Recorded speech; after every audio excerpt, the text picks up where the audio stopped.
What are you up to? Stretching stuff? Is that a static stretch or a dynamic stretch? There's a difference. Ooh. Hey guys, welcome back out to Harvest Hills Ranch. And I'm willing to bet that you just answered this question the same way that Leah did, which is, what's the difference in a static stretch or a dynamic stretch? This is new. Well, and it's probably new for you guys too, and that's okay. And I'm going to explain the difference today to help you guys understand when to implement one type of stretch versus another type of stretch. It does make a difference. Hey guys, I'm Dr. Arland Hill with Leah Hill, and we have a passion for all things nutrition, health, and wellness related. And that also means making sure that you're doing the right type of stretching at the right time to get the most benefit from it. So let me start off, Leah, by explaining the difference between a dynamic stretch and a static stretch.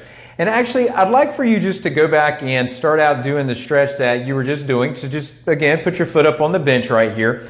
And this is probably the most classic example of a static stretch. Leah has just reached over and tried to touch her toe. And actually, I'm going to adjust this just for a minute here. And what I want you to do, Leah, is I want you to bring your hands up and out. So just bring those up and out. Wait a minute. And I want you to keep your chest up and now lean towards your toe, but push your pelvis back. All right? And so what we're doing is she's holding this. We're stretching the hamstring back here. Boy, are we. But here's the point about this. She's in the same position. She hasn't moved. This is what we call a static stretch. Now, what I want you to do instead this time, Leah, is leave that foot there, or maybe change legs just to give the other leg a stretch here. And what we're going to do this time is I want you to lean forward, same way as you did before, but stretch, stretch, stretch, stretch, stretch. And then when you feel like, oh, I can't, and keep moving, keep stretching, can't get any more, and I want you to slowly ease back up. And let's repeat that, all right? And so she stretches, stretches, stretches, stretches. We're at the end range of motion, can't get any more, and then she's back up. This is a dynamic stretch. The primary difference between those two being whether or not there's motion involved during the time of stretching. With the static stretch, there's not. We're holding that. With the dynamic stretch, there's motion involved with the stretch during the time of stretching. Now, why does this make a difference? Well, one of the things that we want to understand is that when a muscle contracts, that muscle gets shorter. But when we're stretching, we're doing the opposite and pulling that muscle apart, right? So logically, a muscle cannot pull together and come apart, stretch, at the same time. Those two are diametrically opposed to each other. We have to do one or the other.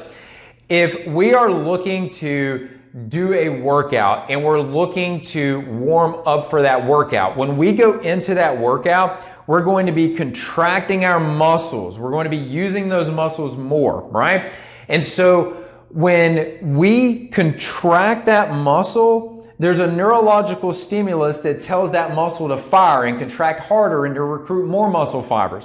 However, when we stretch that muscle, neurologically, we're shutting down the contraction, the constriction of more muscles, the recruitment of more muscle fibers. We're shutting that down.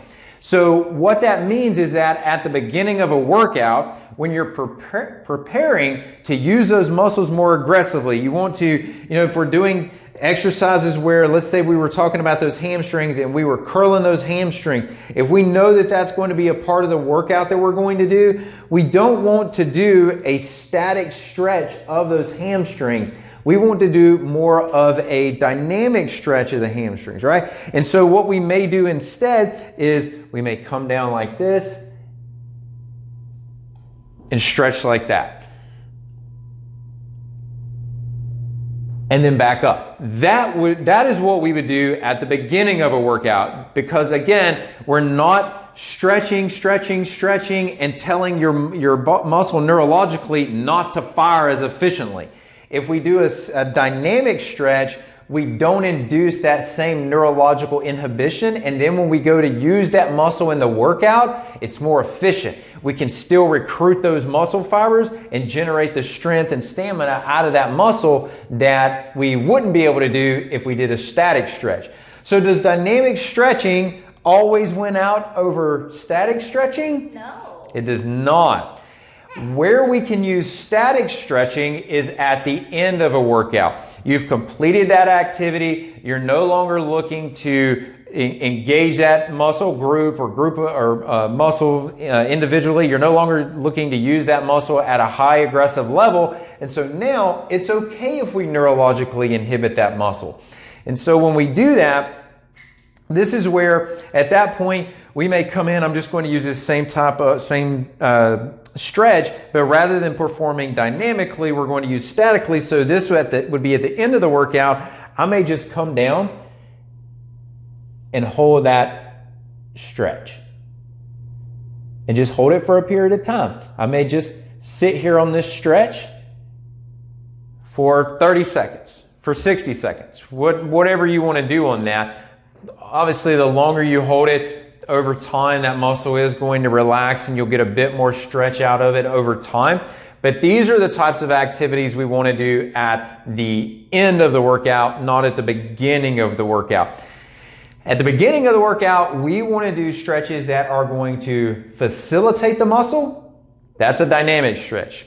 At the end of the workout, we want to do stretches that are potentially going to inhibit the muscle. They will inhibit the muscle, but these are reserved for the end of the workout. So that's your static stretch. Dynamic at the beginning, static at the end. Now, there are more advanced applications for this, but you're a beginner. You're looking to get started and just figure out, when do I apply which type of stretch? Well, now you know. Static at the end, dynamic at the beginning. So, what do you think? Think you can get these implemented? Oh, I can do it now. It makes more sense. It makes more sense. Okay, great. So, until next time, guys, hey, if you are looking for more information about how to optimize your health and wellness, go to drarlandhill.com and you'll find out all about how Leah and I support patients. And if you want to learn more about finding optimal quality food, go to harvesthillsranch.com and you'll find out all about the food that Leah and I raise out here with uncompromising principles done the right way. Until next time, we'll see you soon. Before we go, just so y'all know, I did start warming up with the right type. There you go. See you soon, guys.